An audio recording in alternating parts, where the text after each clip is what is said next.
The carriage door slammed shut before Isabella Hartley could take a single breath of fresh air. Duke Alexander Ashford stood before her on the stone steps of his estate, his face carved from cold stone, his eyes holding no warmth at all. This was not how a bride should be welcomed. There were no smiles. There were no kind words. There was only the sound of thunder rolling far away, and the tightening grip of his hand around her wrist as he pulled her toward the towering doors of Ashford Hall. "You will remember this day," he said, his voice low and sharp like a blade. "You will remember that your family's name is the reason you stand here." Isabella did not flinch. She had expected cruelty. She had prepared herself for it during the long carriage ride from her family's crumbling estate to his grand and terrifying home. But nothing could have prepared her for the sheer coldness in his eyes, a coldness that seemed to swallow every candle flame in the hallway they now walked through. The wedding had happened only hours before, in a small chapel, with no music and no joy. Her father, pale and defeated, had signed the papers that bound her to a man who despised her family. Her mother had wept quietly in the corner, unable to look at her daughter's face, and Isabella, dressed in a gown too fine for a marriage built on hatred, had walked down the aisle with her chin held high, refusing to let anyone see her fear. She knew why Alexander had chosen her. It was not love. It was not even simple duty. It was revenge, cold and calculated, born from a wound in his family that had never healed. Years before, her father had been part of a business deal that ruined the Ashford family's reputation across the county. Whether the accusations against her father were true or false, Isabella did not fully know. But she knew the results. She had watched her family fall from grace, watched the whispers follow them into every room, watched doors close that once opened freely. And now the son of the man who had been ruined stood before her, using marriage as his weapon. "This is your room," Alexander said, stopping in front of a heavy wooden door on the second floor. "You will stay here. You will not wander through my home as though you belong to it. You are here because your family owes mine a debt that can never truly be repaid. Do you understand?" Isabella turned to face him fully for the first time since arriving. Her eyes, calm and unreadable, met his without any sign of trembling. "I understand perfectly," she said. "You want me to suffer. You want me to beg for your kindness. I will do neither." For a moment, something flickered across Alexander's face, a flicker of surprise perhaps, or irritation. He had expected tears. He had expected pleading. Instead, he found a woman standing straight, with quiet defiance, and it unsettled him more than he wished to admit. "You may enter your room," he said finally, his voice tight. "Someone will bring your belongings shortly." He turned and walked away without another word, his boots echoing against the marble floor, until the sound faded into silence. Isabella entered the room and closed the door behind her. She leaned against it for a moment, closing her eyes, allowing herself one single breath of exhaustion before she straightened her shoulders again. She would not let this man see her weakness. Not today. Not ever. The room was large, larger than anything she had known in her family's declining home. A grand window overlooked gardens that stretched toward distant hills, and a fireplace crackled softly in the corner, though no one had lit it for her comfort. It had simply been burning before her arrival, perhaps left by a servant who did not know what to expect from the new Duchess. She walked to the window and looked out at the gardens. Somewhere beyond those hedges and trees, her family waited for news of how she was treated. She would send word soon that she was alive, that she was managing, even if managing meant walking through halls filled with silent hostility. A soft knock came at the door. Isabella turned, expecting a servant with her trunks. Instead, a young woman entered, carrying a simple tray of tea and bread. "My lady," the woman said quietly, setting the tray on a table near the window. "I am Charlotte. I have been assigned to assist you during your stay here." Isabella studied her for a moment. Charlotte's eyes held no judgment, only a quiet curiosity, perhaps even sympathy. "Thank you, Charlotte," Isabella said gently. "Tell me, is the Duke always this cold toward his guests?" Charlotte hesitated, glancing toward the door as though afraid someone might overhear. "The Duke has not been the same since his father passed, my lady. There is much anger in this house. I would advise caution in every conversation you have here." Isabella nodded, filing away this small piece of information. Anger. Grief perhaps disguised as anger. It was not an excuse for cruelty, but it was something to understand, something that might help her survive the days ahead. "I will need a lock for this door," Isabella said suddenly. "Is that something that can be arranged?" Charlotte blinked in surprise. "A lock, my lady? The Duke may not permit such a thing."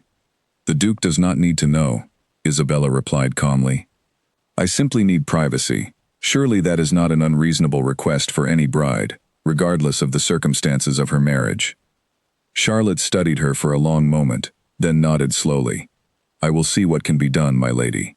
Quietly, of course." After Charlotte left, Isabella sat by the window, sipping her tea slowly, letting the warmth settle into her hands. She thought of her mother's tearful face at the wedding, her father's defeated eyes, and she made herself a silent promise. She would not become a broken woman in this house.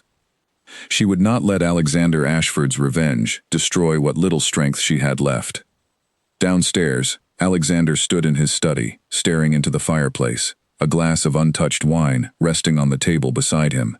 His closest friend and advisor, Edward, entered quietly, closing the door behind him.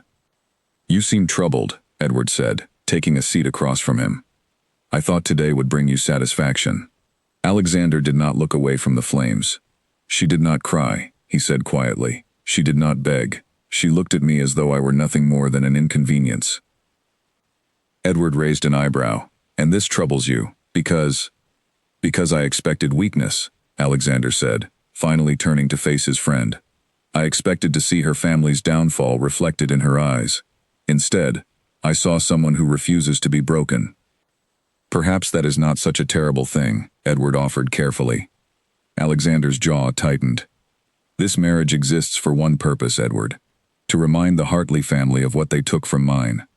My father died believing the world had turned against him because of their lies. I will not allow her comfort to soften that truth." Edward studied his friend for a long moment before speaking again. "And if the stories about her father are not entirely true, have you ever considered that possibility?"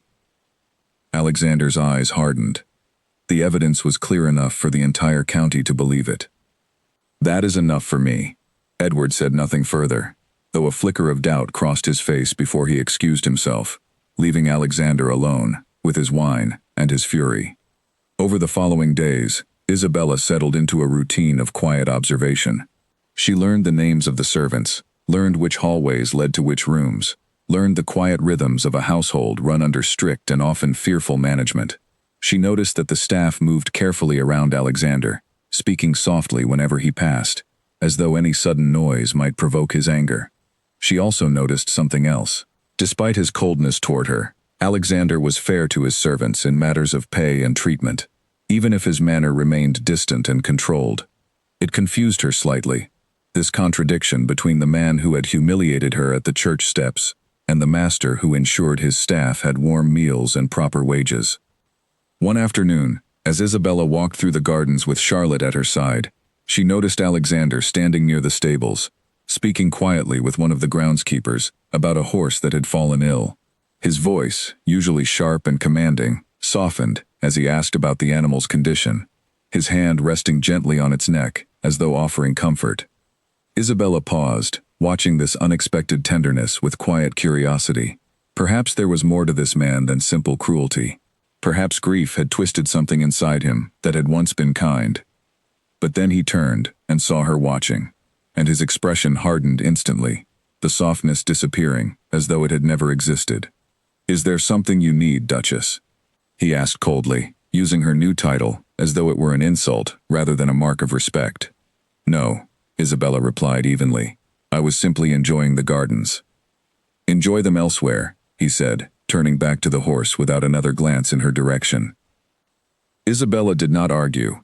She simply turned and walked away, her composure intact, though something inside her chest tightened with quiet frustration.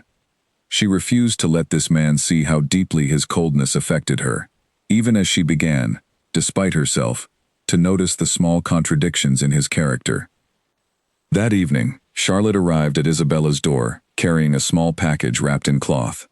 "The lock, my lady," she whispered, glancing over her shoulder before stepping inside. "Arranged quietly, as you requested. No one will know, unless you choose to tell them." Isabella took the package gratefully, running her fingers over the cold metal within. "Thank you, Charlotte. You have no idea how much this means to me." That night, for the first time since arriving at Ashford Hall, Isabella turned the lock in her door and listened to the satisfying click that followed. It was a small act, a simple mechanism of metal and craftsmanship, yet it felt like the first true victory she had claimed since stepping into this house of cold stone and colder hearts. She sat by the window, watching the moon rise over the distant hills, and allowed herself a moment of quiet reflection. Alexander Ashford believed he had won something by marrying her, believed he had claimed a victory over her family's shame. But Isabella knew something he did not yet understand. A locked door was not simply about privacy. It was about control, about reclaiming a small piece of herself in a world that had tried to strip everything away. And as she closed her eyes that night, she made a silent vow that no matter how coldly he treated her, no matter how many years this marriage of vengeance might last, she would never again allow anyone to see her break. Somewhere down the hall, unaware of the quiet click that had just sounded behind her door, Alexander stood at his window, staring out at the same moon, his thoughts circling back again and again to the calm, unshaken eyes of the woman he had married for revenge, wondering, despite himself, why her composure bothered him so deeply, and why sleep seemed further away than it had been in years. The following morning arrived with a gray sky and a chill wind that rattled the windows of Ashford Hall. Isabella woke before dawn, a habit formed during years of managing her family's declining household, where every hour of daylight had to be used wisely. She dressed quietly, choosing a simple gown rather than anything that might draw attention, and made her way downstairs before most of the household had risen. The kitchen staff looked up in surprise as she entered, unaccustomed to seeing the new Duchess awake at such an hour. "My lady," the cook said, wiping her hands on her apron nervously. "Is something wrong? Do you require something?" "Nothing is wrong," Isabella said with a small smile. "I simply could not sleep, and I wish to see how the household runs each morning, if that is permitted." The cook glanced nervously toward the doorway, as though expecting Alexander to appear and object. When no one came, she relaxed slightly and gestured toward a chair near the fire. "You are welcome to sit, my lady, though I must say, it is unusual for someone of your position to visit the kitchens." "I was not always in a position such as this," Isabella replied honestly. "My family's household was much smaller. I often helped in the kitchen myself when funds grew thin." This admission seemed to surprise the cook, softening something in her expression. "Well then, my lady, perhaps you understand more than most about the value of good bread and honest work." Isabella smiled genuinely, for the first time since arriving at Ashford Hall. "I believe I do."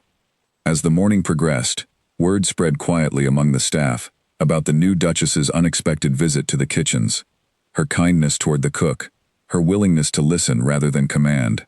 Slowly, carefully, the household began to see her not as an enemy forced upon them by the Duke's revenge, but as a woman who carried her own quiet strength and grace. Alexander, informed later that day by Edward about the Duchess's morning visit to the kitchens, frowned deeply as he processed this information. "She is trying to win over my staff," he said, his voice edged with suspicion.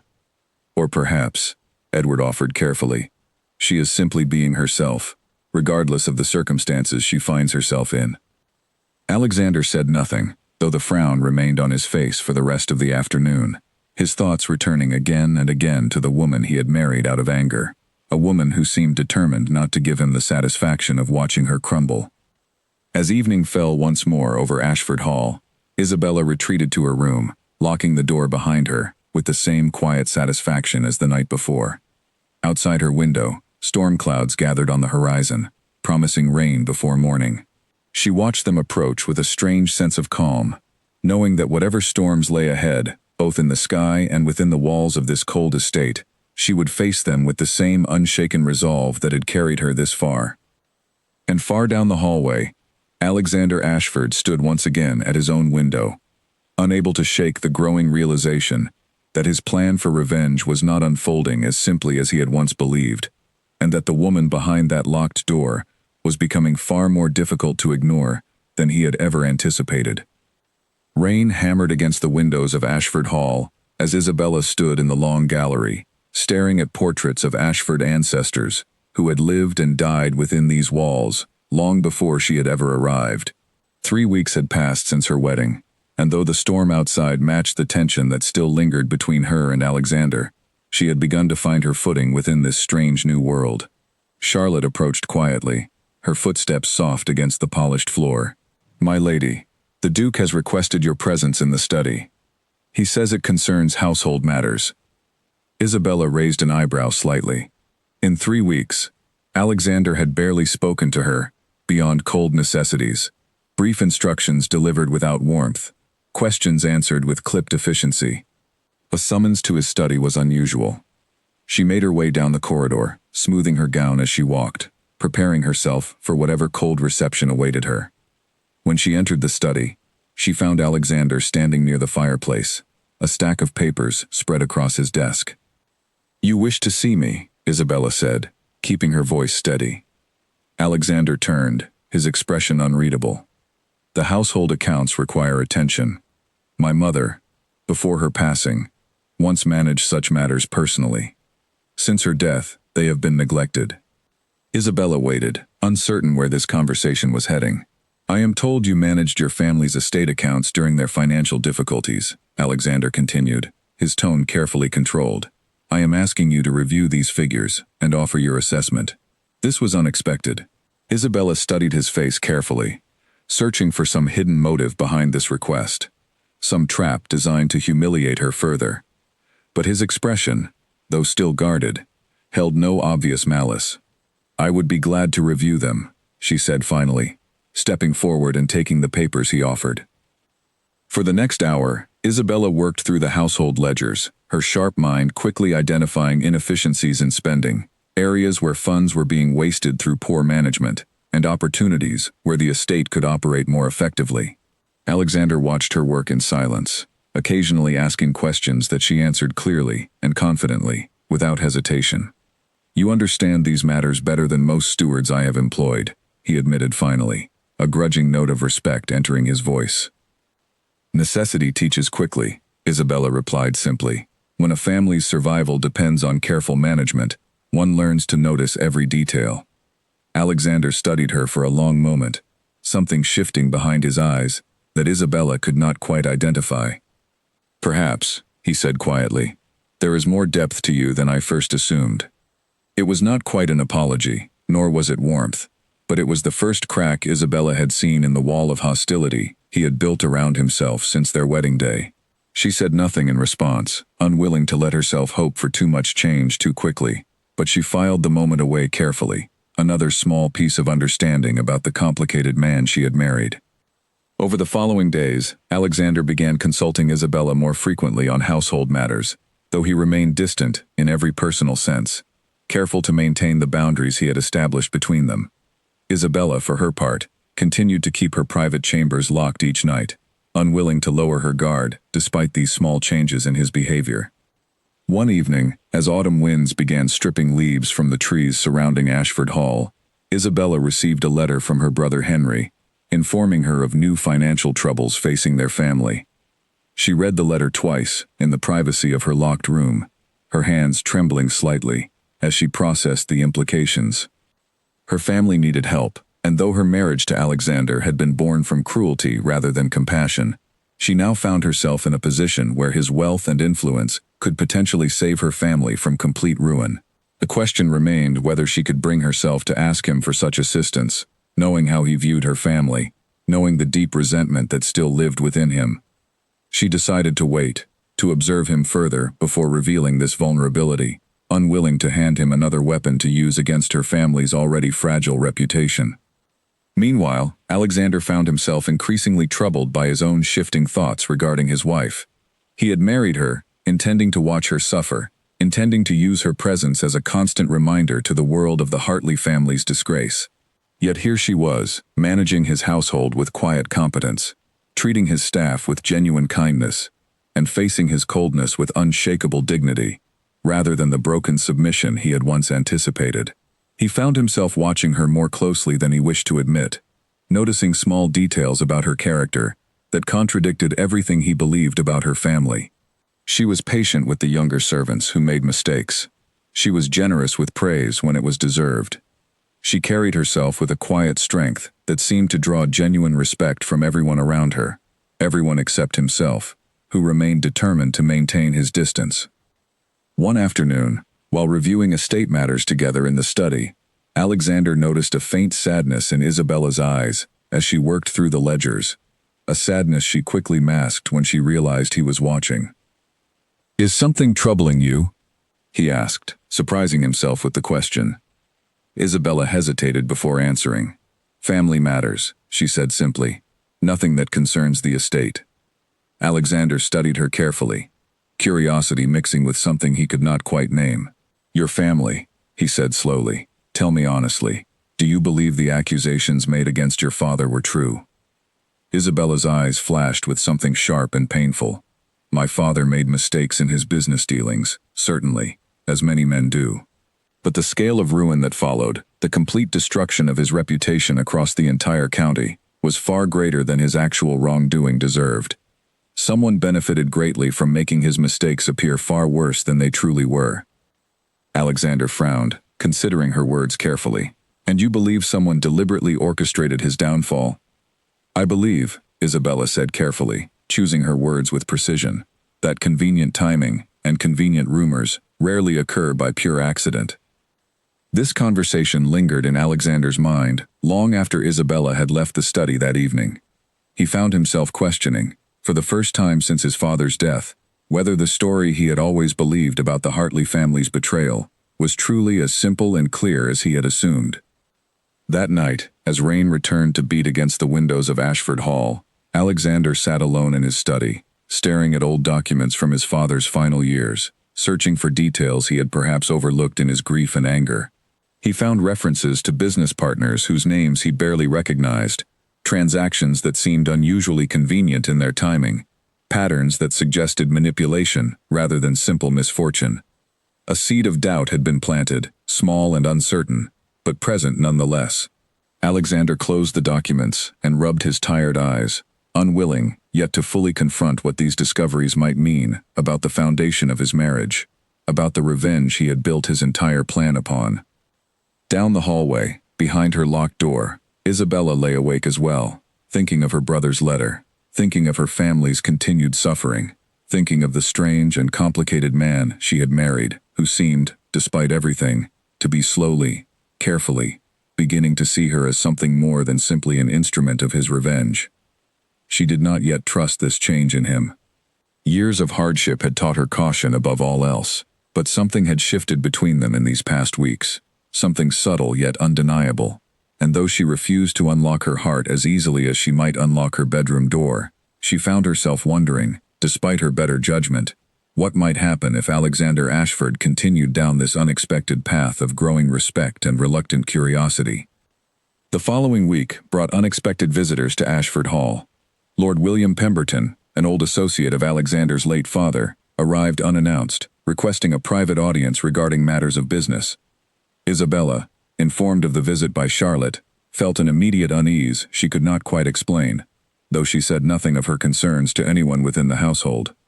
During dinner that evening, Lord Pemberton spoke at length about old times, praising Alexander's late father, while occasionally glancing toward Isabella with an expression she found difficult to read, somewhere between curiosity and calculation.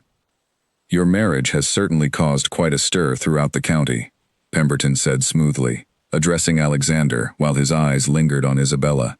"Many wondered if you would ever forgive the Hartley family for their past transgressions."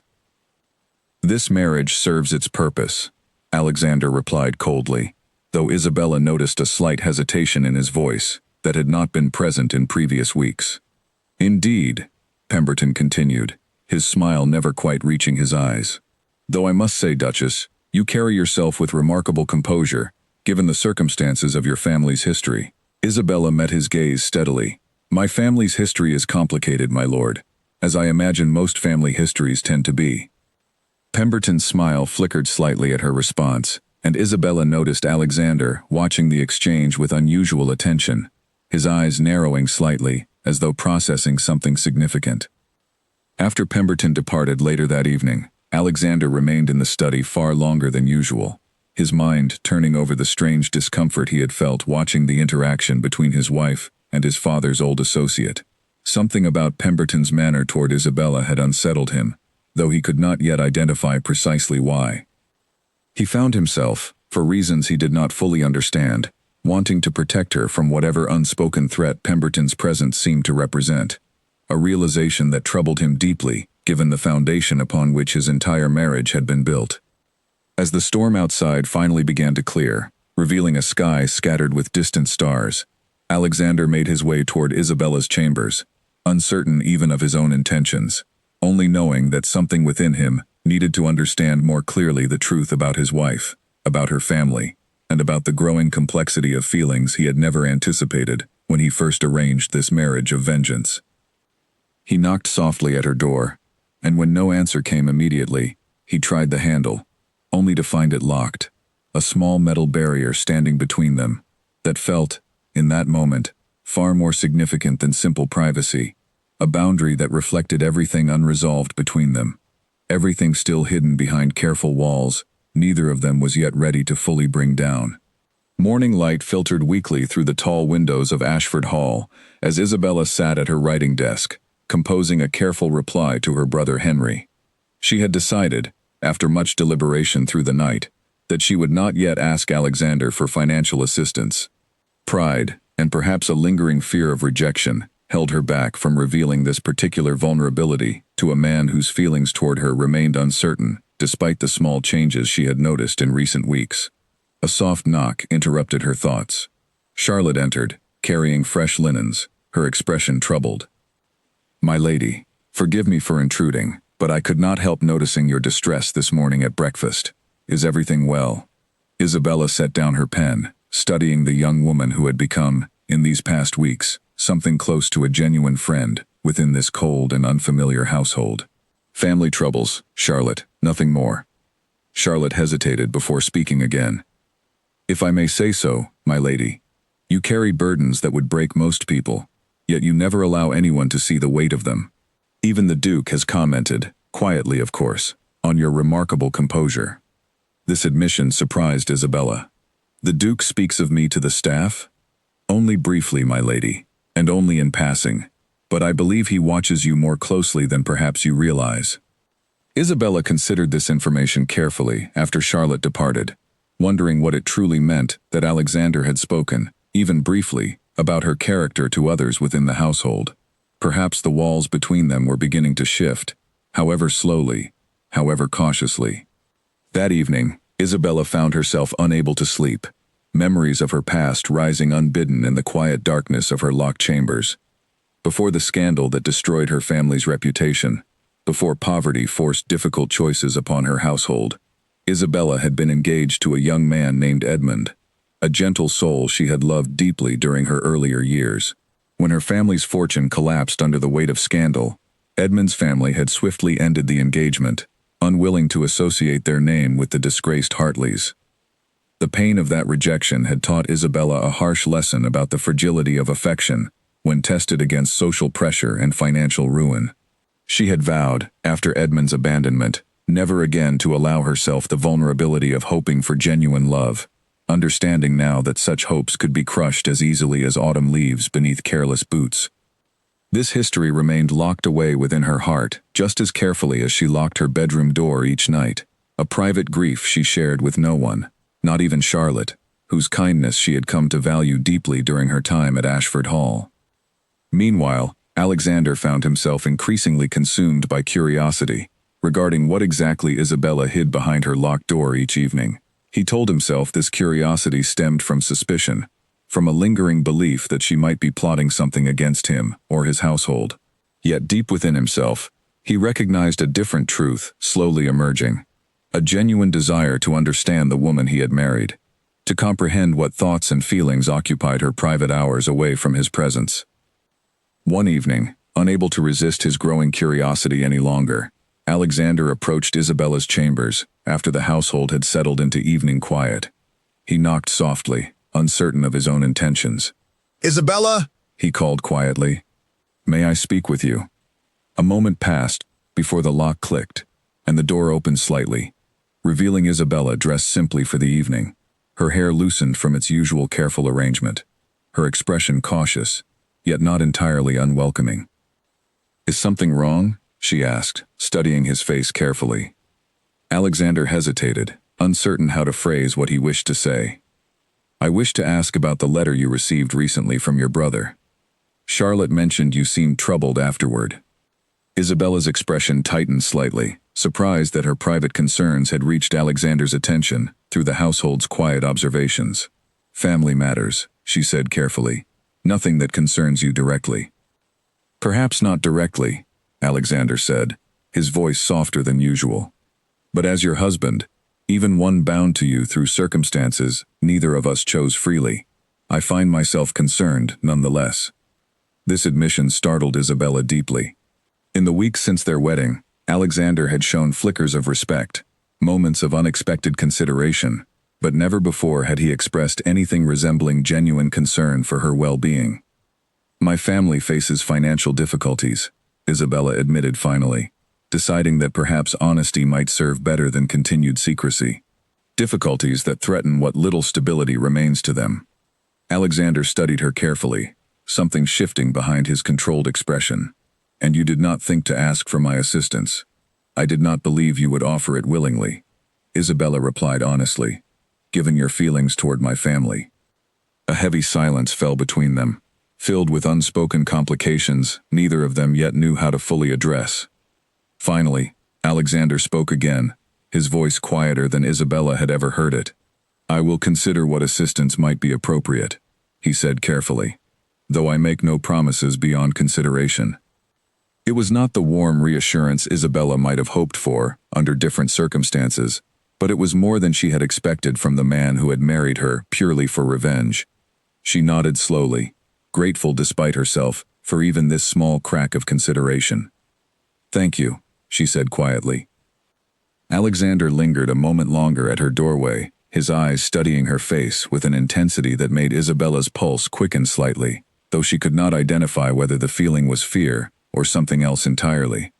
"Good night, Isabella," he said finally, turning to leave.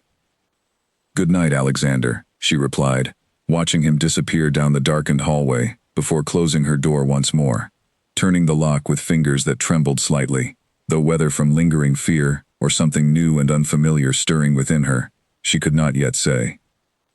Over the following days, Alexander made quiet inquiries regarding Isabella's family finances, discovering the full extent of their difficulties without revealing his investigation directly to Isabella herself.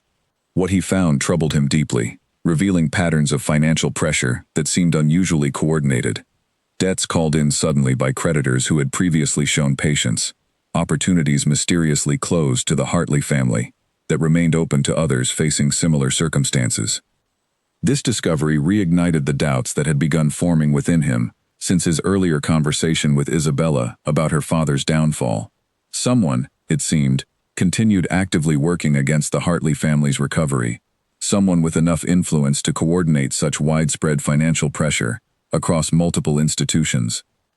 Alexander found himself increasingly troubled by the possibility that his father's original ruin, and now the continued suffering of Isabella's family, might share a common architect, someone who had benefited greatly from destroying both families' reputations and fortunes, for reasons Alexander could not yet fully understand.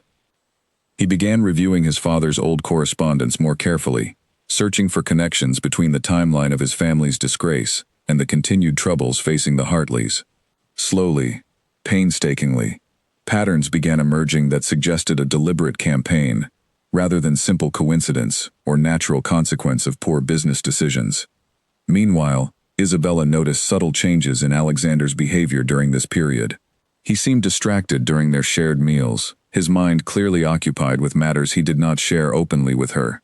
Yet his coldness toward her had softened considerably, replaced by a cautious courtesy that, while not quite warmth, represented significant progress from the hostility that had defined their earlier interactions. One afternoon, while walking through the gardens together, ostensibly to discuss estate matters, Alexander asked Isabella a question that surprised her deeply. "Do you remember any specific names associated with your father's business dealings before his downfall? Partners, associates, Anyone who might have benefited significantly from his ruin? Isabella considered this question carefully, searching her memory for details she had perhaps overlooked during the chaos of her family's collapse. There were several business partners, she said slowly. Though one name comes to mind more readily than others, a man who seemed to profit considerably from acquiring my father's assets at reduced prices during the crisis. What name? Alexander asked, his voice carefully controlled despite the intensity in his eyes. Lord William Pemberton, Isabella said, watching Alexander's expression carefully, though I never understood the full extent of his involvement in my father's affairs. Alexander's jaw tightened visibly at this name, memories of Pemberton's recent visit to Ashford Hall, flooding back with new and troubling significance. Pemberton, his father's old associate, the same man who had visited recently with unsettling attention toward Isabella, now potentially connected to both his father's ruin and the Hartley family's continued suffering. Thank you, Alexander said finally, his voice tight with barely controlled emotion. This information may prove more valuable than you realize. Isabella studied his troubled expression, sensing that something significant had shifted within his understanding, though she did not yet know precisely what connections he was drawing between the information she had shared and whatever suspicions had been quietly forming within his mind during recent weeks. That evening, as autumn rain returned once more to Ashford Hall, Alexander retreated to his study, spreading old documents across his desk with renewed determination. He searched through his father's papers with fresh eyes, looking specifically now for any mention of Pemberton's involvement in the events that had led to his family's disgrace years before.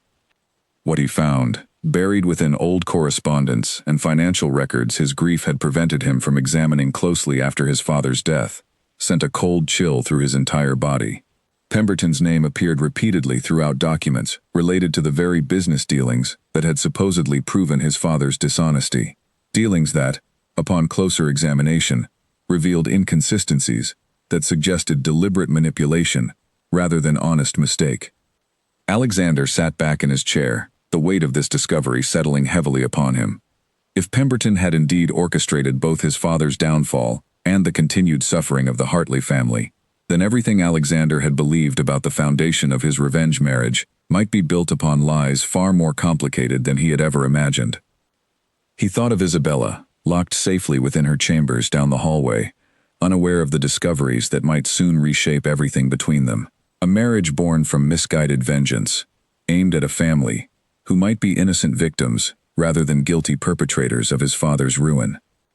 The weight of this realization pressed heavily upon Alexander's conscience as he extinguished the candles in his study and made his way toward his own chambers, his mind racing with implications he was not yet ready to fully confront, knowing that the truth, once fully uncovered, would demand answers he was not certain he possessed the courage to provide.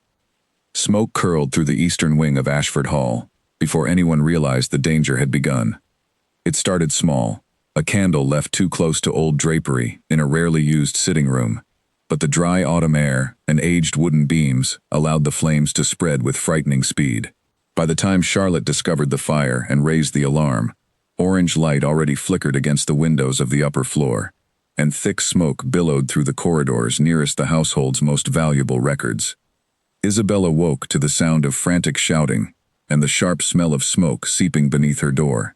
She dressed quickly, her hands moving with practiced efficiency despite the fear rising within her chest, and rushed into the hallway, where servants ran in every direction, some carrying buckets of water, others attempting to wake household members still unaware of the growing danger. "The East Wing!" a young footman called out, coughing as smoke thickened around him. "The fire has reached the study, where the Duke keeps his important papers." Isabella's heart lurched at this news. The study held not only valuable estate records, but also, she suspected, whatever documents Alexander had been examining so intensely in recent days regarding Pemberton and the truth about her family's downfall. She found Alexander already directing efforts near the burning wing, his usual composed control replaced by urgent, focused determination as he organized servants into efficient lines, passing buckets of water toward the flames. "Alexander," Isabella called, rushing toward him despite the thickening smoke. "What can I do to help?" He turned toward her, surprise flickering across his face at finding her present rather than fleeing toward safety like most would expect from someone in her position. "The documents," he said urgently. "Years of estate records, personal correspondence, everything my father left behind, all of it remains in that study." Isabella did not hesitate. "Show me where the most critical documents are kept. We can save what matters most before the flames spread further."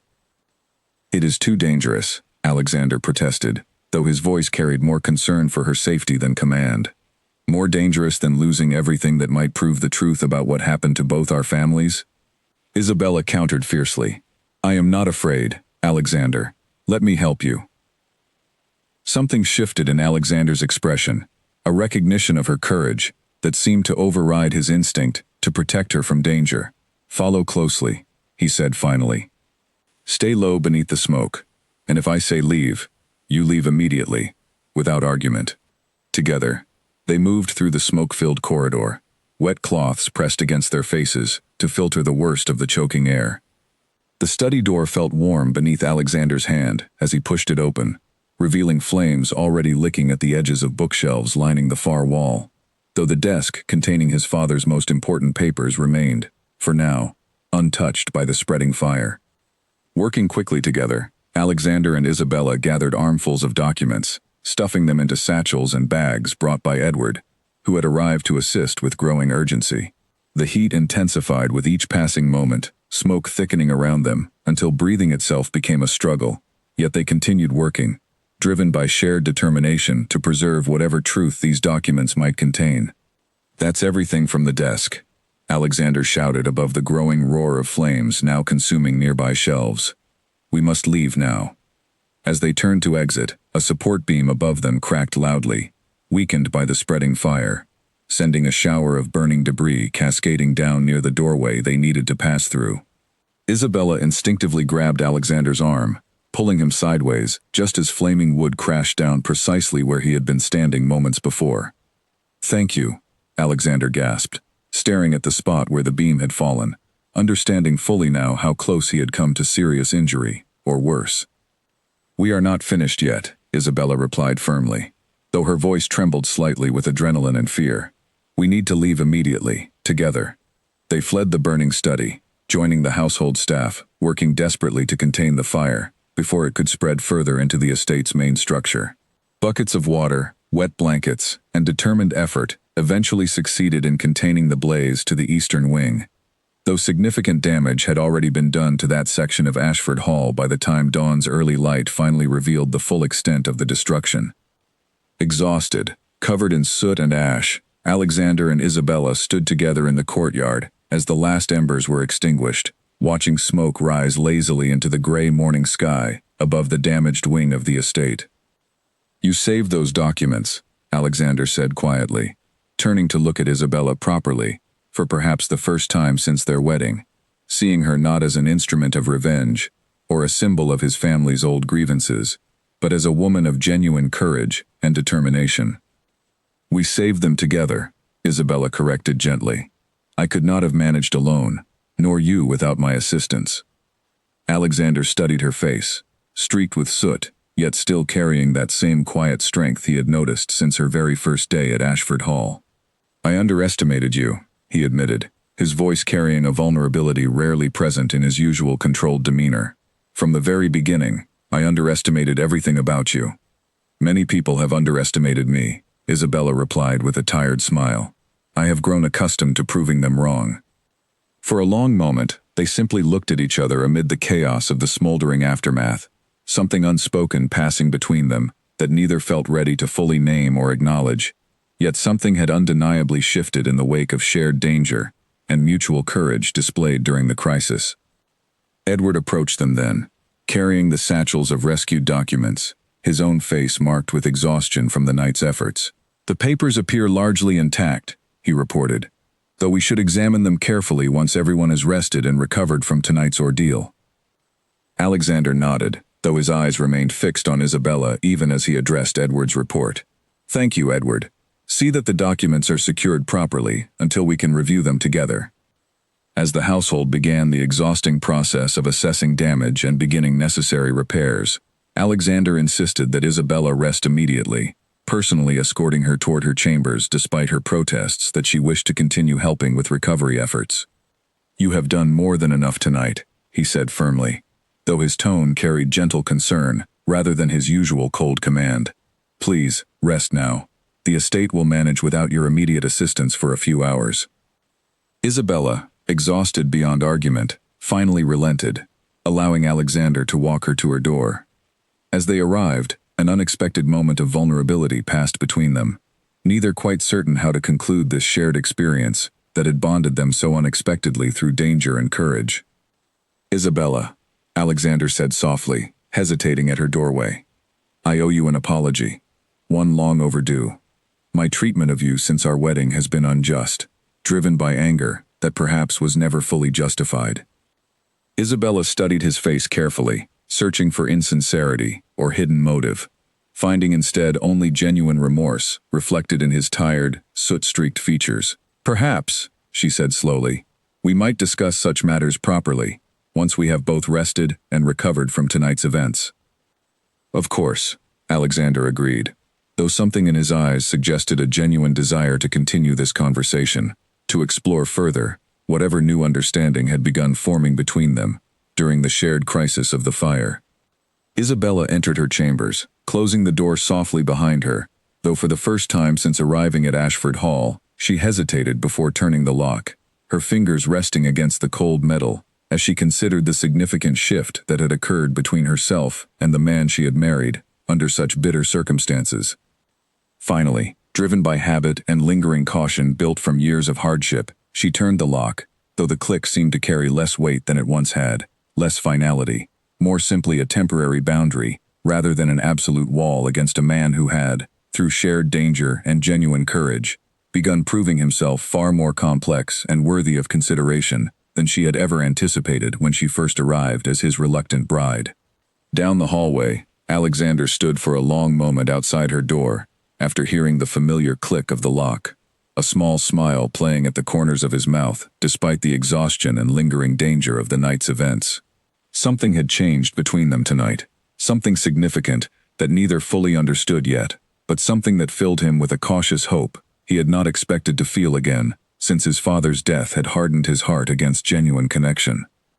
He made his way toward his own chambers, his mind already turning toward the documents rescued from the fire, toward the growing certainty that Pemberton's involvement in both families' suffering ran deeper than he had initially suspected, and toward the complicated, unexpected feelings he now carried for the woman he had married, purely for revenge, feelings that seemed to grow stronger with each passing day, despite his initial intentions. As dawn fully broke over the damaged eastern wing of Ashford Hall, both Alexander and Isabella found themselves changed by the night's events, drawn closer together through shared danger and mutual respect, even as the true architect behind their family's suffering remained yet to be fully exposed, waiting patiently in the shadows for whatever confrontation still lay ahead. 3 days after the fire, Alexander summoned Edward and a trusted clerk named Arthur to his study, now temporarily relocated to a smaller room while repairs continued on the damaged eastern wing. Spread across the desk before them lay the rescued documents, carefully organized according to date and subject, revealing a pattern that grew more disturbing with each hour of careful examination. "Look at this," Arthur said, pointing to a series of financial transactions dated several years before Alexander's father's death. These transfers were arranged through Pemberton's banking connections, timed precisely to coincide with the rumors that began destroying your father's reputation. Alexander leaned forward, studying the documents with growing dread. "And these same connections appear again here," he said, indicating a separate set of papers, coordinating with creditors who suddenly called in debts against the Hartley family, years after my father's disgrace. Edward frowned deeply, cross-referencing dates and names across multiple documents. "It appears Pemberton has systematically destroyed both families, for reasons that go beyond simple business rivalry. This level of coordination requires significant resources and long-term planning." "But why?" Alexander asked, frustration evident in his voice. "What could Pemberton possibly gain from destroying my father and continuing to torment the Hartleys years later?" Arthur hesitated before speaking, clearly uncomfortable with what he was about to suggest. "My lord," If I may, there are older records here, business dealings from before your father's time, involving Pemberton's own family fortune. It appears his family faced significant financial difficulty 2 generations ago, difficulty that was quietly resolved through partnerships with both the Ashford and Hartley families. Partnerships that perhaps Pemberton felt entitled to greater profit from than he received. Edward finished the thought grimly. Old resentments, carefully nurtured over decades, waiting for opportunity to exact revenge against both families, who he believed had wronged his own. Alexander sat back in his chair, the full weight of this revelation settling heavily upon him. Everything he had believed about his father's downfall, everything that had driven his own desire for revenge against the Hartley family, had been built upon lies carefully constructed by a man motivated by old grievances that had nothing to do with Isabella's father's actual business decisions. "I need to speak with Isabella," Alexander said finally, rising from his chair. "She deserves to know the truth we have uncovered, regardless of how difficult this conversation may prove."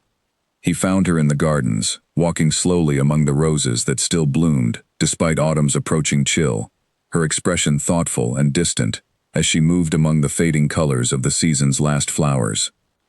"Isabella," he called softly, approaching carefully, "I have discovered something significant regarding the documents we saved from the fire, something concerning both our families." She turned to face him, her expression guarded yet curious. "What have you found?" Alexander explained carefully, methodically, laying out the evidence that pointed clearly toward Pemberton's calculated manipulation of both their families' reputations and finances, driven by decades-old resentment that had nothing to do with actual wrongdoing on either family's part. Isabella listened in silence, her expression shifting through disbelief, anger, and finally, a complicated mixture of relief and renewed pain, as the full scope of the deception became clear to her. "My father's ruin," she said quietly, "was never truly his fault at all." "It appears not," Alexander confirmed gently. "Pemberton orchestrated circumstances that made honest mistakes appear far more damning than they truly were, while simultaneously ensuring my father's own reputation suffered from similar manufactured scandal." Isabella's hands trembled slightly as she processed this revelation. Years of shame, years of watching her family suffer under the weight of accusations that had destroyed their standing throughout the county. All of it built upon calculated lies designed to serve one man's decades-old vendetta against 2 families who had never truly wronged him. "What do we do now?" she asked finally, meeting Alexander's gaze steadily, despite the emotional turmoil evident in her eyes. "We expose him," Alexander said firmly. "Publicly, undeniably, with evidence that cannot be dismissed or explained away. Both our families deserve to have the truth known throughout society, regardless of the personal risk this might carry for confronting a man of Pemberton's influence and connections." Isabella studied Alexander carefully, seeing genuine determination in his expression, a commitment to justice that extended beyond his own family's reputation, to include restoring honor to the Hartley name as well. "You would do this for my family too?" she asked, her voice carrying quiet disbelief. "I would do this because it is right," Alexander said simply, "and because I have come to understand, through these past weeks, and especially through recent events, that your family's suffering was never deserved, was never earned, through any true fault of your father's making." A long silence fell between them, filled with the weight of shared understanding and the complicated emotions that had been building steadily since Isabella's arrival at Ashford Hall. Finally, Isabella spoke again, her voice softer than Alexander had heard it since their very first meeting. "Thank you, Alexander, for believing this, and for pursuing the truth, even when it complicates the foundation upon which our marriage was originally built." Alexander stepped closer, his expression carrying a vulnerability rarely displayed during their previous interactions. "Isabella, I owe you far more than simple thanks for information that clears your family's name. I owe you an apology for every moment of cruelty I have shown since our wedding. Cruelty, built upon a foundation of lies I should have questioned far sooner than I did." Isabella considered his words carefully, years of caution and self-protection warring within her against the growing warmth she felt developing toward this complicated man who had, through shared crisis and mutual discovery, begun revealing depths of character she had never expected to find beneath his initial coldness. "Apologies matter," she said finally. But actions matter more. Let us see this matter through to its proper conclusion, before we speak further of what might exist between us, beyond simple justice for our families.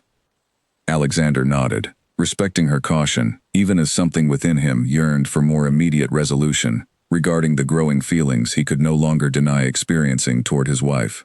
Agreed, he said. We will gather more evidence, ensure our case against Pemberton is undeniable, and then we shall see this matter brought properly into the light. Over the following days, Alexander and Isabella worked closely together, reviewing documents, cross-referencing dates and transactions, building an increasingly comprehensive case against Pemberton's decades of calculated manipulation. Their shared purpose brought them into closer proximity than ever before. Long hours spent together in quiet concentration, punctuated by moments of genuine conversation that revealed increasingly complex layers of understanding between them. Isabella found herself, despite her lingering caution, beginning to genuinely enjoy these shared hours of investigation, appreciating Alexander's sharp intelligence and growing respect for his evident determination to right the wrongs committed against both their families. Alexander, in turn, found himself increasingly captivated by Isabella's quick mind, her careful attention to detail, and the quiet strength that had characterized her behavior since her very first day at Ashford Hall. One evening, as they reviewed documents late into the night, their hands brushed accidentally, while reaching for the same paper, sending an unexpected jolt of awareness through both of them. Their eyes met across the desk, something unspoken passing between them that neither felt quite ready to name or fully acknowledge. "We should continue tomorrow," Isabella said softly, breaking the charged silence between them. "It grows late, and we both require rest." "Of course," Alexander agreed, though his voice carried a reluctance that suggested he would have gladly continued their shared work well into the night, purely for the pleasure of her continued company. As Isabella made her way toward her chambers that evening, she found herself reflecting on how significantly her feelings toward Alexander had shifted since her initial arrival at Ashford Hall. The cold, cruel man who had married her purely for revenge seemed increasingly distant from the thoughtful, determined partner who now worked tirelessly to restore justice to both their families. Yet caution still lingered within her, memories of Edmund's abandonment still capable of whispering doubts about the safety of allowing herself to hope for genuine affection from Alexander. She locked her door that evening as always, though her thoughts remained occupied by the complicated, evolving feelings she could no longer deny experiencing toward the man on the other side of that carefully maintained boundary. Down the hallway, Alexander sat alone in his temporary study, staring at the evidence spread across his desk, his mind repeatedly drifting away from Pemberton's calculated deceptions toward thoughts of Isabella's quiet strength, her careful intelligence, and the growing certainty that his initial plan for revenge had transformed, through unexpected circumstances, into something far more complicated and meaningful than he had ever anticipated when he first arranged this marriage built upon anger and misguided vengeance. News of Alexander and Edward's quiet investigation eventually reached Pemberton's ears, carried perhaps by a careless word among servants or a suspicious clerk who owed the older lord some hidden debt of loyalty. Whatever the source, Pemberton arrived unannounced once again at Ashford Hall, his usual smooth charm replaced by a tension that betrayed his growing awareness that his decades of careful manipulation stood at risk of exposure. Isabella was walking alone through the gallery when Pemberton found her, his expression carrying none of the false warmth he had displayed during previous visits. "Duchess," he said coldly, blocking her path with deliberate intent, "I understand you and your husband have been quite busy examining old family documents." Isabella's pulse quickened, though she kept her expression carefully neutral, refusing to show the fear that Pemberton's sudden hostility inspired within her. "Household matters, my lord. Nothing that should concern you."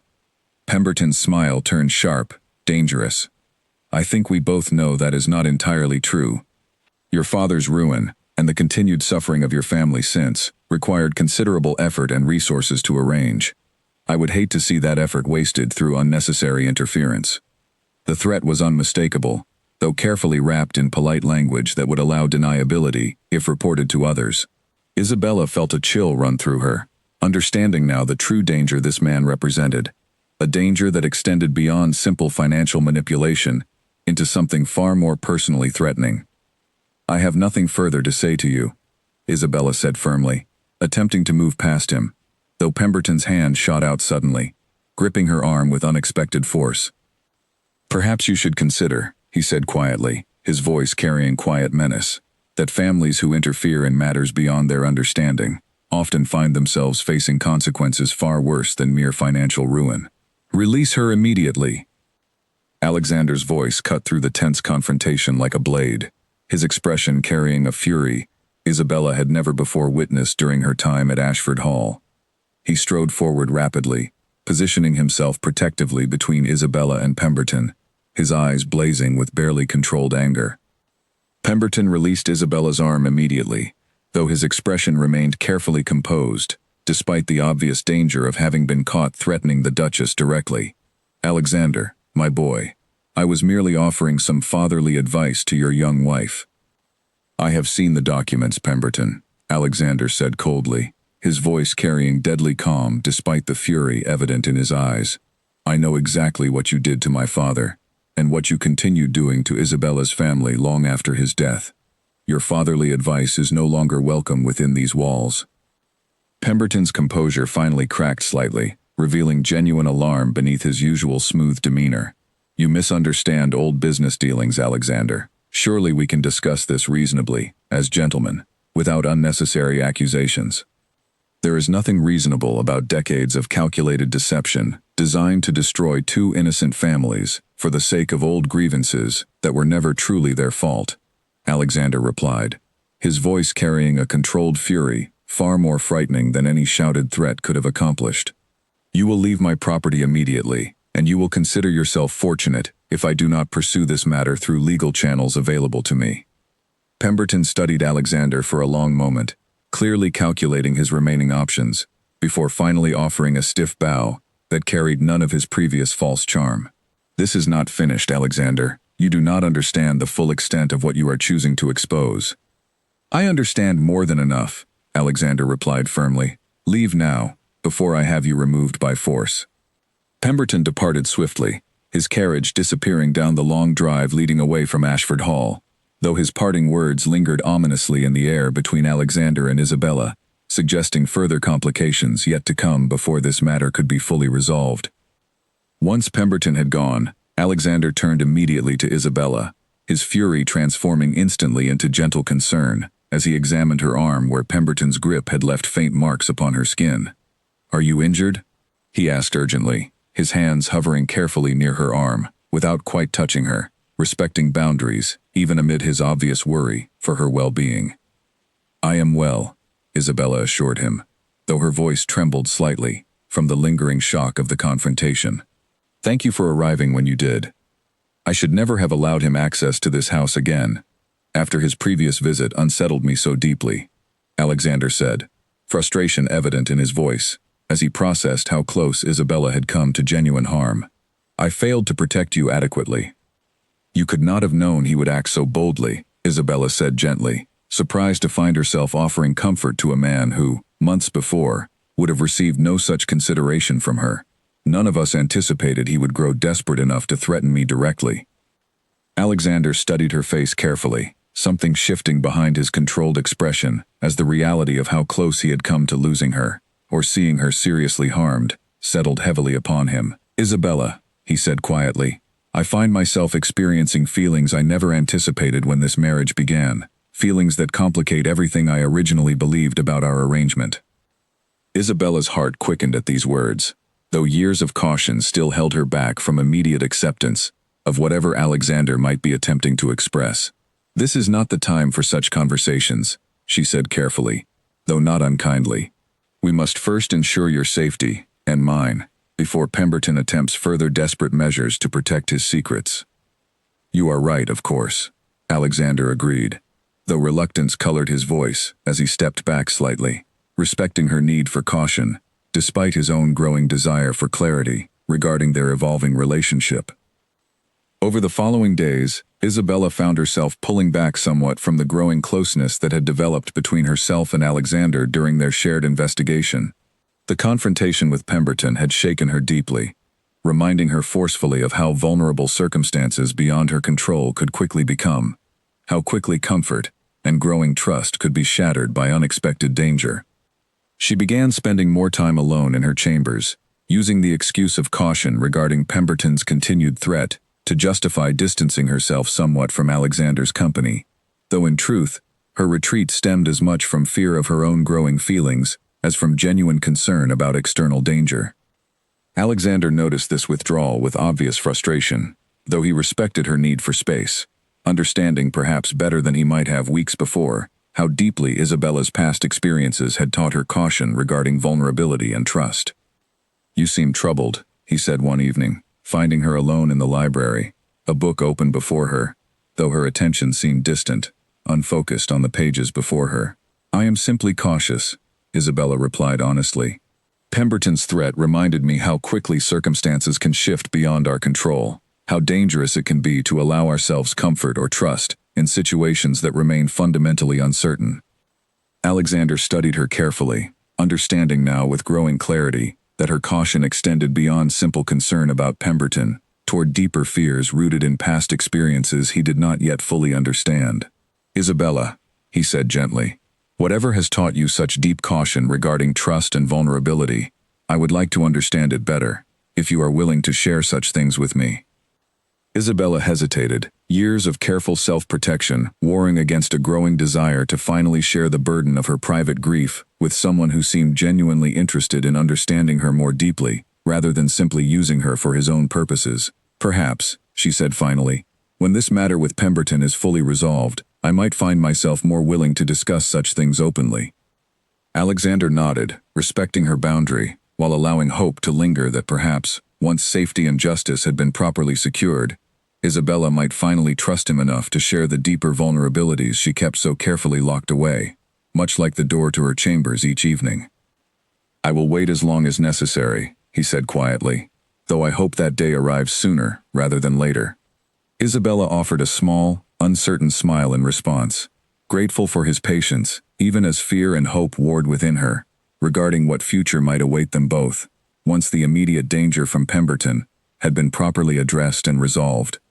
Word arrived a week later that Pemberton had fled to his country estate, apparently attempting to gather resources before Alexander could formally present evidence of his decades-long manipulation to the broader county society. Edward, working tirelessly alongside Alexander, had continued compiling additional evidence, ensuring their case would prove undeniable once presented publicly. During this tense waiting period, Isabella found herself increasingly torn between her growing feelings for Alexander and the deep-seated fear that continued whispering caution within her heart. She had watched her family's fortune collapse once, through circumstances beyond her control, had experienced Edmund's abandonment when hardship tested his family's supposed affection, and now found herself hesitant to fully trust that Alexander's evolving feelings toward her represented something genuine and lasting, rather than simply gratitude born from shared crisis and mutual investigation against Pemberton. One afternoon, while walking alone through the gardens seeking clarity for her conflicted thoughts, Isabella encountered Charlotte, who had become perhaps her closest confidant during her months at Ashford Hall. "You seem troubled, my lady," Charlotte observed gently, falling into step beside her. More troubled than simple concern about Lord Pemberton would explain. Isabella sighed deeply, finally allowing herself to voice some of the conflicted emotions she had kept carefully guarded, even from herself. "I find myself caring for the Duke, Charlotte, more deeply than I ever anticipated when this marriage began under such bitter circumstances. Yet I fear allowing myself to trust these feelings, fear that circumstances might shift again, that whatever affection has grown between us might prove as fragile as the affection I once believed Edmund held for me." Charlotte listened carefully, her expression sympathetic yet thoughtful. "My lady, if I may speak freely, the Duke I have observed these past months bears little resemblance to the cold man who first brought you to Ashford Hall. Whatever anger once drove him has transformed, through your influence and through shared adversity, into something that appears genuine and deeply felt." "Perhaps," Isabella acknowledged slowly, "but how can I be certain this is not simply gratitude? Or perhaps guilt over his earlier treatment of me, rather than true affection, that might withstand whatever future difficulties we might face together?" Charlotte considered this question carefully before responding. Certainty, my lady, is rarely granted before we choose to trust. Perhaps the question is not whether you can be completely certain of Alexander's feelings, but whether you are willing to risk vulnerability, despite uncertainty, understanding that genuine connection always carries some element of risk. Isabella absorbed these words thoughtfully, recognizing wisdom in Charlotte's gentle observation, even as fear continued warring against hope within her conflicted heart. That evening, Alexander requested Isabella's presence in the study, ostensibly to discuss updates regarding the case being built against Pemberton, though his expression upon her arrival suggested matters beyond simple business awaited discussion. Edward believes we have gathered sufficient evidence to present formally before the county magistrate within the coming days, Alexander explained, though his eyes studied Isabella's face with obvious concern regarding her continued emotional distance since Pemberton's threatening confrontation. This matter should finally reach proper resolution soon. That is good news, Isabella replied, though her voice carried a careful neutrality that Alexander clearly noticed. Isabella, he said finally, setting aside the documents before him entirely, I sense you have been avoiding deeper conversation between us since Pemberton's visit, and I wish to understand why, if you are willing to share your thoughts with me. Isabella hesitated, torn between her instinct toward continued self-protection and a growing recognition that perhaps genuine honesty might serve better than continued avoidance of difficult truths. I fear trusting these feelings that have grown between us, she admitted finally, her voice quiet yet steady. I have been hurt before by circumstances that tested supposed affection and found it wanting when true difficulty arose.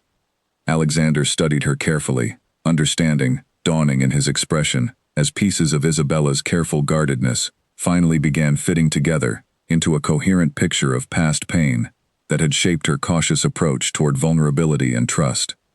Someone hurt you before, he said gently, not quite a question yet inviting further explanation if she chose to offer it.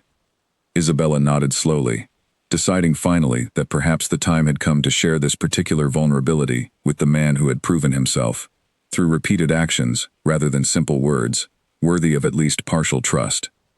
Before my family's disgrace, I was engaged to a man named Edmund. When scandal destroyed our family's reputation, his family ended the engagement swiftly, unwilling to associate themselves with our shame. I learned, through that painful experience, how quickly affection can dissolve when tested against social pressure and financial hardship. Alexander's expression softened considerably as understanding fully settled within him regarding the source of Isabella's deep caution and careful self-protection.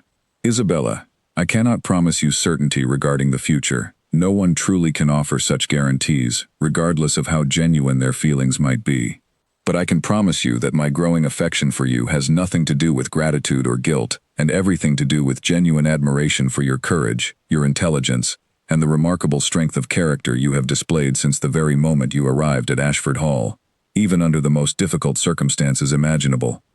Tears threatened at the corners of Isabella's eyes, though she fought carefully to maintain her composure, unaccustomed to such genuine vulnerability being offered in return for her own careful honesty. Alexander, she said softly, I want to believe you. Truly I do.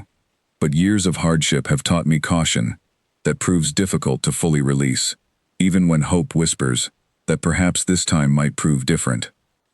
Then allow me to prove myself through continued action rather than simple words, Alexander said gently, reaching carefully toward her hand, giving her ample opportunity to withdraw if she chose, though Isabella found herself, despite lingering fear, allowing his fingers to intertwine gently with her own.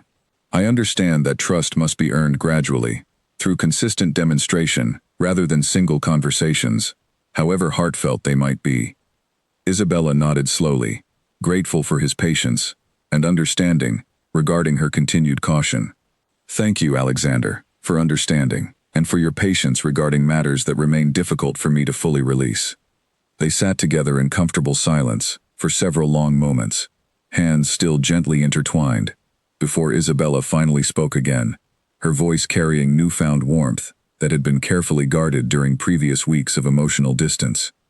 Perhaps, she said softly, we might continue this conversation another time, once Pemberton's matter has reached full resolution, and we both feel more secure regarding our shared future." "I would like that very much," Alexander replied, his smile carrying genuine warmth rarely displayed during his earlier months of cold hostility toward the woman who had gradually, through unexpected circumstances, become someone he genuinely cared for, rather than simply an instrument of misguided revenge. As Isabella made her way toward her chambers that evening, she found herself reflecting on the significant progress represented by this conversation, the careful honesty exchanged between herself and Alexander regarding past pain and present hope. Though fear still lingered within her regarding full vulnerability and trust, something had shifted meaningfully during their conversation, a foundation being carefully laid for whatever future might await them both, once immediate dangers had been properly resolved. She locked her door that evening as always, though her thoughts remained warmly occupied by Alexander's gentle understanding and patient reassurance, wondering, with cautious yet growing hope, whether perhaps this marriage born from bitter revenge might yet transform into something genuinely worthy of the trust and vulnerability she had long protected so carefully within her guarded heart. Alexander began courting Isabella properly in the days that followed, small gestures accumulating gradually, as he demonstrated through consistent action the genuine affection he had expressed during their heartfelt conversation in the study. He arranged for fresh flowers to be placed in her chambers each morning, personally selected from the gardens, rather than delegated entirely to servants. He made time each day, regardless of pressing business matters, to walk with her through the estate grounds, listening genuinely to her thoughts and observations, rather than simply tolerating her presence as he once had during their earlier, colder interactions. "You have changed considerably," Isabella observed one afternoon, as they walked together near the estate's small lake, autumn leaves scattered across the water's surface in brilliant patterns of gold and crimson.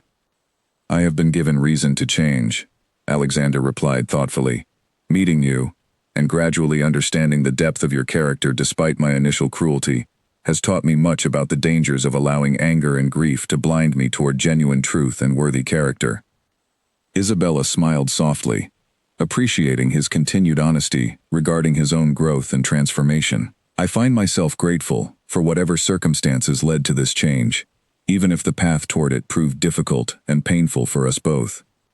Their conversations grew increasingly comfortable during this period, filled with genuine laughter alongside serious discussion, small moments of connection accumulating steadily as trust slowly rebuilt itself between them.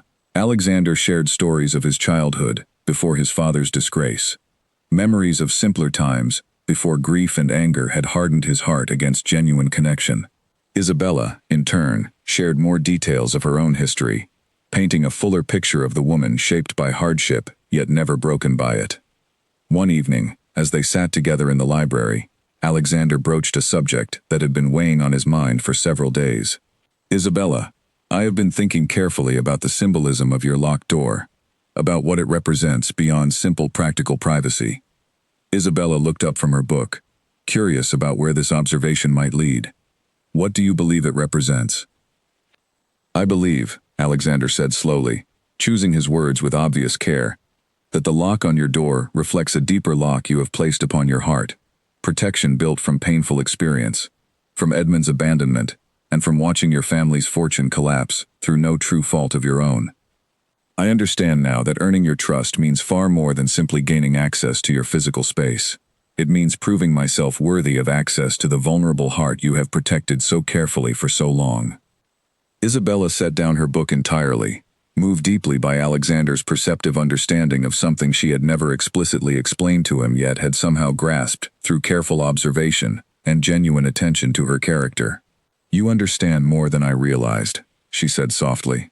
"I have paid careful attention," Alexander replied gently, "because you matter to me deeply, Isabella, far beyond anything I ever anticipated when this marriage began under such bitter circumstances. I wish to earn not simply your trust regarding household matters or shared investigation against Pemberton, but your trust regarding matters of the heart, however long that process might require." Tears gathered in Isabella's eyes. Moved by the genuine depth of understanding and patience, Alexander continued demonstrating despite her lingering caution.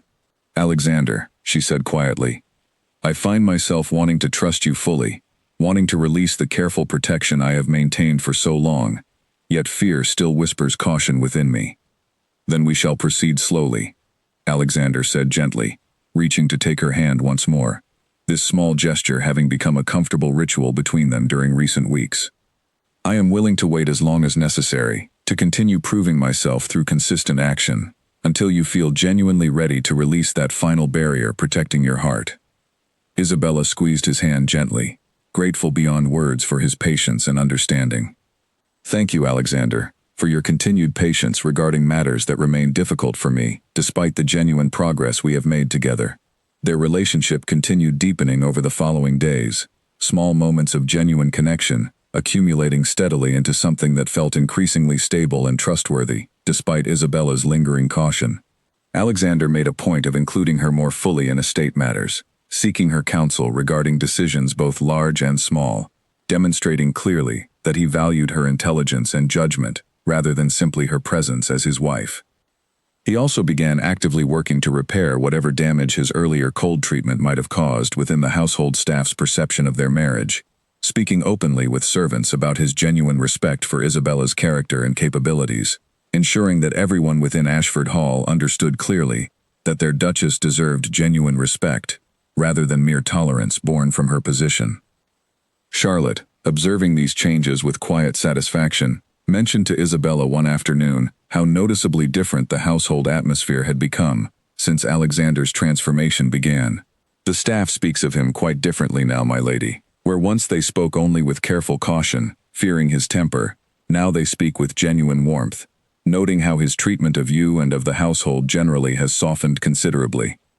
Isabella smiled at this observation, grateful for the positive changes rippling outward from her own private conversations with Alexander into the broader household environment. He has proven himself far more complex and worthy than I ever anticipated during those first difficult weeks, she admitted to Charlotte. Meanwhile, preparations continued regarding the formal case against Pemberton, with Edward working diligently alongside legal advisors to ensure their evidence would prove undeniable once presented before the county magistrate.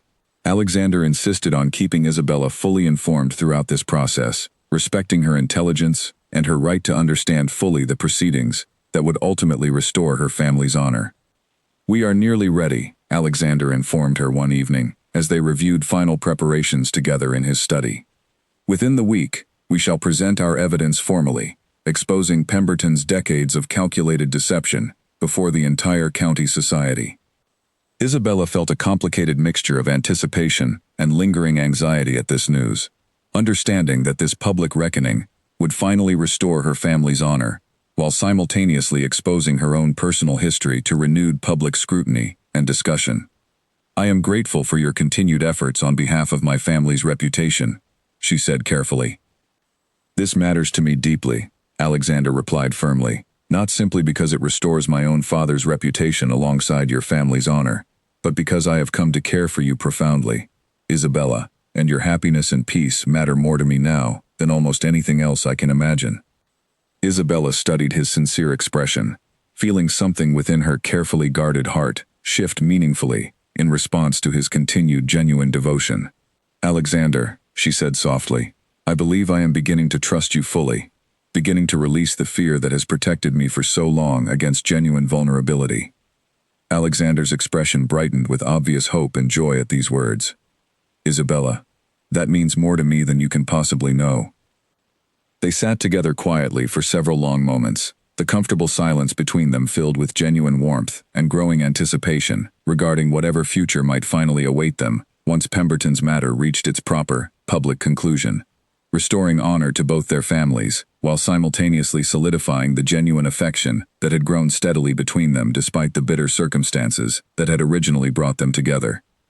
The county assembly hall filled quickly on the appointed morning, word having spread rapidly throughout the region that Duke Alexander Ashford intended to present significant evidence before the county magistrate regarding matters that had long shaped local society's understanding of two prominent families.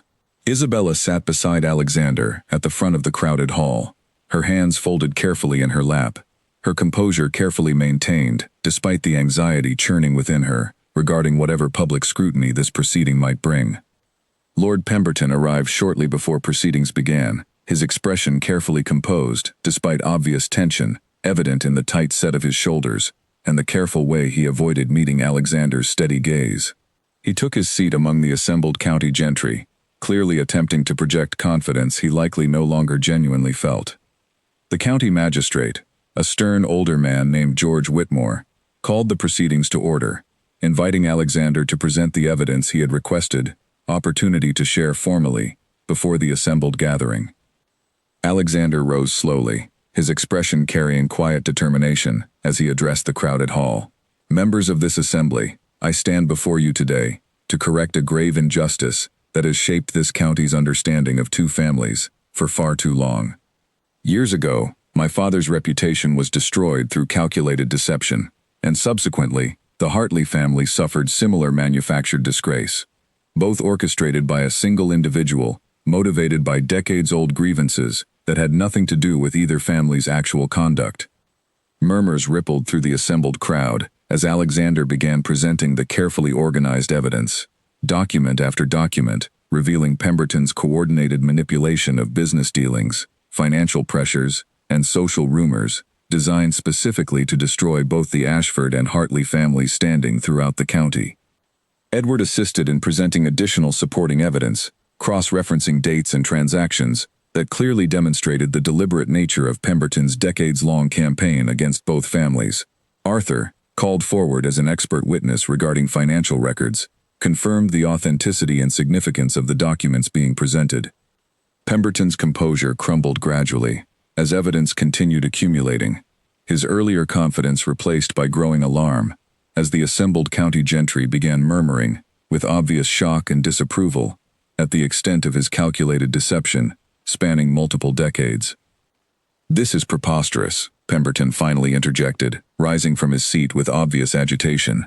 "These documents prove nothing beyond ordinary business dealings, interpreted maliciously by a young man eager to escape responsibility for his own family's genuine failures."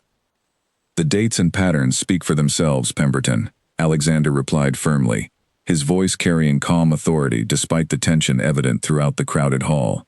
"Your coordinated manipulation of creditors, your carefully timed rumors, your systematic destruction of two families' fortunes and reputations, all documented clearly across years of correspondence and financial records that cannot be dismissed as simple coincidence."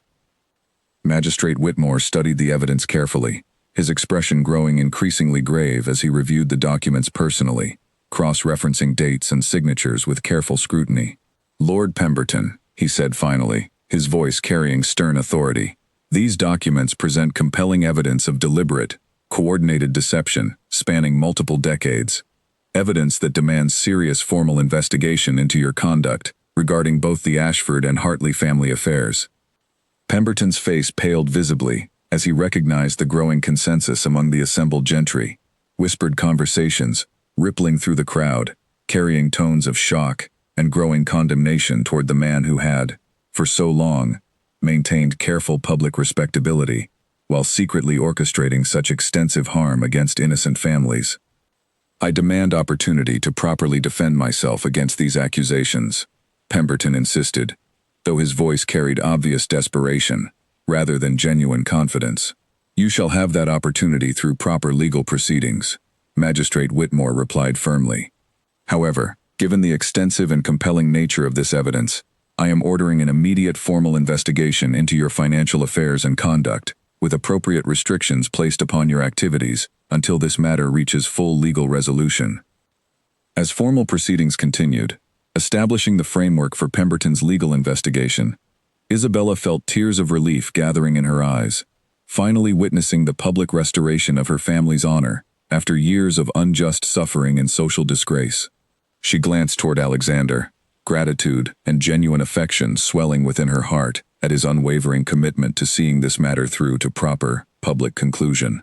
Members of the assembled county gentry began approaching afterward, offering genuine apologies for years of unjust judgment against the Hartley family, expressing shock and dismay at the extent of Pemberton's calculated deception. Isabella accepted these apologies graciously, though the deeper healing she required extended beyond simple public acknowledgement toward genuine personal reconciliation with years of accumulated pain and hardship. As the crowd gradually dispersed, Alexander turned to Isabella, his expression carrying deep relief, alongside genuine tenderness. "It is finished," he said softly. "Your family's honor has been properly restored, publicly and undeniably, before the entire county society." Isabella nodded, unable to speak momentarily, as overwhelming emotion threatened to overcome her careful composure. Finally, she managed words, her voice trembling with genuine gratitude.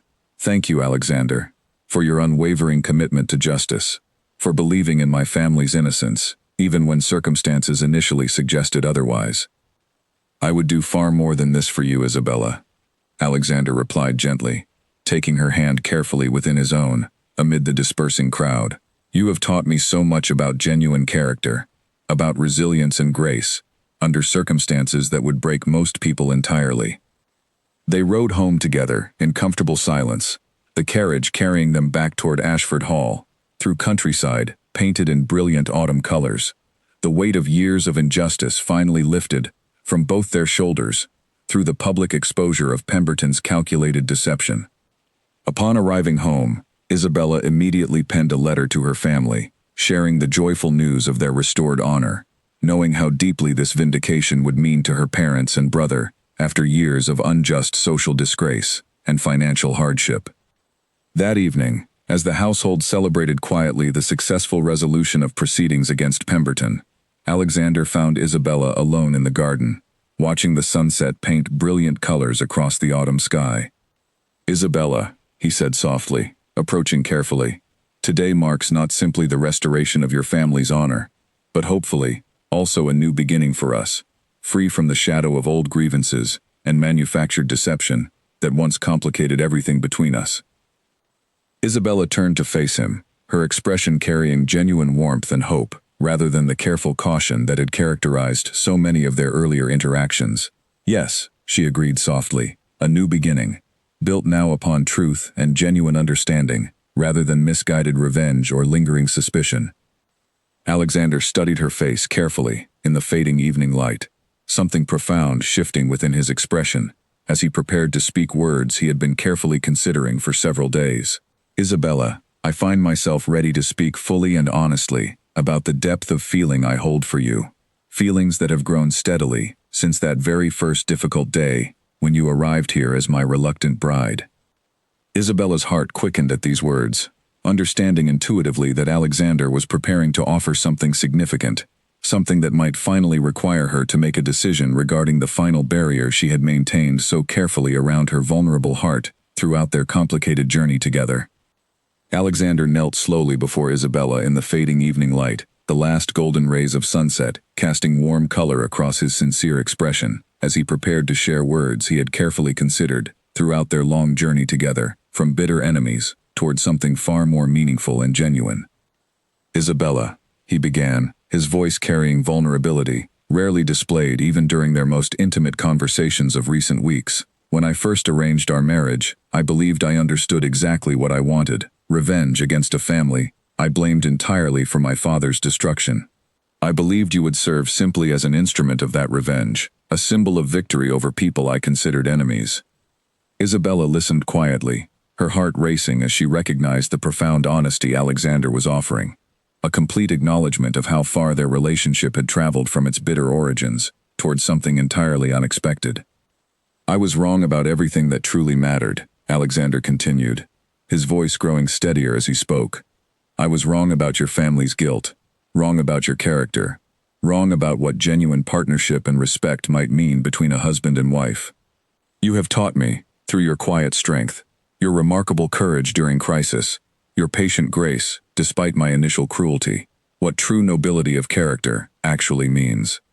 Tears gathered freely in Isabella's eyes now, no longer carefully restrained as they had been during so many previous moments of emotional vulnerability throughout their complicated journey together. "I love you, Isabella," Alexander said finally, the words carrying complete sincerity and vulnerability. "Not because gratitude demands it, not because guilt requires it, but because I have watched you become someone I deeply admire and cherish, someone whose happiness matters more to me than my own comfort or pride. I am asking you now, honestly and completely, whether you might find it within yourself to release the final protection around your heart, to trust fully in the genuine devotion I offer you." Isabella studied his sincere expression for a long, meaningful moment, memories flooding through her mind of their difficult beginning, their gradual journey toward mutual understanding and respect, the shared crisis that had first revealed genuine character beneath surface impressions, and the patient, consistent devotion Alexander had demonstrated throughout their weeks of careful rebuilding trust between them. "Alexander," she said finally, her voice trembling with genuine emotion, "I have spent years protecting my heart against exactly this kind of vulnerability, terrified of experiencing again the pain I felt when Edmund abandoned our engagement, when circumstances beyond my control shattered what I believed had been genuine affection." She paused, taking a steadying breath before continuing. "But you have shown me, through consistent action rather than simple words, that genuine character remains steady, even when circumstances grow difficult. You risked your own safety to save important documents during the fire. You confronted Pemberton directly, despite personal danger. You worked tirelessly to restore my family's honor, not from obligation, but from genuine commitment to justice and to my happiness." Alexander waited, his heart pounding as he watched Isabella's expression shift through careful consideration toward something that appeared to be genuine, hopeful resolution. "I love you too, Alexander," Isabella finally said, her voice growing steadier and more certain with each word. "I have loved you, I believe, since the fire, since I witnessed your genuine courage and your willingness to work alongside me as a true partner, rather than simply commanding me as a subordinate. I am ready now to release the fear that has protected me for so long, ready to trust fully in what we have built together." Alexander rose slowly, joy evident in his expression as he gently cupped Isabella's face within his careful hands. "Thank you," he whispered, "for trusting me with something as precious and vulnerable as your heart." That evening, as darkness settled fully over Ashford Hall, Isabella made her way toward her chambers, Alexander walking beside her, their hands intertwined comfortably as they discussed hopeful plans for their genuine future together, free finally from the shadow of old grievances and manufactured deception that had once complicated everything between them. They arrived at her door, the same door that had remained locked each evening since her very first day at Ashford Hall, a symbol of the careful protection she had maintained around her vulnerable heart throughout their difficult journey together. Isabella paused before the door, studying Alexander's patient, loving expression, understanding fully now the profound symbolism of the moment that awaited her. Slowly, deliberately, she reached for the key she had carried faithfully each day since Charlotte had first arranged for the lock's installation, and instead of turning it to seal herself away, as she had done every previous evening, she offered it gently toward Alexander. "I no longer need this," she said softly, her voice carrying genuine warmth and complete trust. "You have earned access not simply to this room, but to my heart entirely. Alexander, I release the protection I have maintained for so long, choosing instead to trust fully in the genuine love we have built together." Alexander accepted the key with obvious emotion, understanding completely the profound significance of this gesture, the culmination of their long journey from bitter enemies toward genuine partners, bound not by revenge or obligation, but by authentic love and mutual respect. "Thank you, Isabella," he said softly, his voice carrying deep emotion. "I promise to honor this trust you have placed in me, to continue proving myself worthy of the vulnerable heart you have finally chosen to share with me completely." They stood together for a long moment in comfortable, joyful silence, the weight of their difficult beginning finally transformed into genuine hope for a future built upon authentic love rather than misguided vengeance. In the months that followed, Ashford Hall transformed considerably from the cold, hostile household Isabella had first encountered as a reluctant bride. Laughter echoed regularly through its corridors now, servants moving with genuine ease rather than fearful caution, the estate itself seeming to breathe more freely under the genuine partnership and mutual respect that characterized Alexander and Isabella's marriage. Pemberton's formal legal proceedings concluded eventually, with complete confirmation of his decades-long deception, resulting in significant consequences for his manipulation of both the Ashford and Hartley family fortunes and reputations. Isabella's family, finally free from years of unjust social disgrace, began slowly rebuilding their own fortune and standing throughout the county, supported generously by Alexander's genuine commitment to their continued well-being. Isabella often reflected, during quiet moments in the gardens she had grown to love so deeply, on the remarkable transformation of her marriage, from its bitter, vengeful beginning towards something genuinely beautiful and meaningful. The locked door that had once protected her vulnerable heart from further pain had finally opened, not through force or manipulation, but through patient, consistent love that had proven itself worthy of complete trust. Alexander, too, found himself transformed profoundly through his relationship with Isabella. His earlier anger and grief finally healed through genuine partnership and love, rather than misguided revenge. He often marveled at how close he had come to losing something so precious, how easily his initial cruelty might have permanently damaged whatever genuine connection eventually grew between them, had Isabella not possessed such remarkable strength, patience, and grace throughout their difficult beginning. Their story, eventually shared quietly throughout the county, as an example of genuine transformation and redemption, became known as a testament to the possibility of authentic love, emerging even from the most bitter and unlikely circumstances. The Duke, who had once sought revenge through marriage, had instead found genuine partnership, respect, and love, all because a remarkable woman had refused to let his initial cruelty define either her character or the ultimate outcome of their complicated, unexpected journey together. And so, within the walls of Ashford Hall, where cold hostility had once reigned, genuine warmth and love now flourished. A marriage that began through calculated vengeance ultimately transformed into a partnership built upon authentic understanding, mutual respect, and enduring love that would carry them both forward into a future far brighter than either had ever imagined possible during those first difficult days of bitter beginning.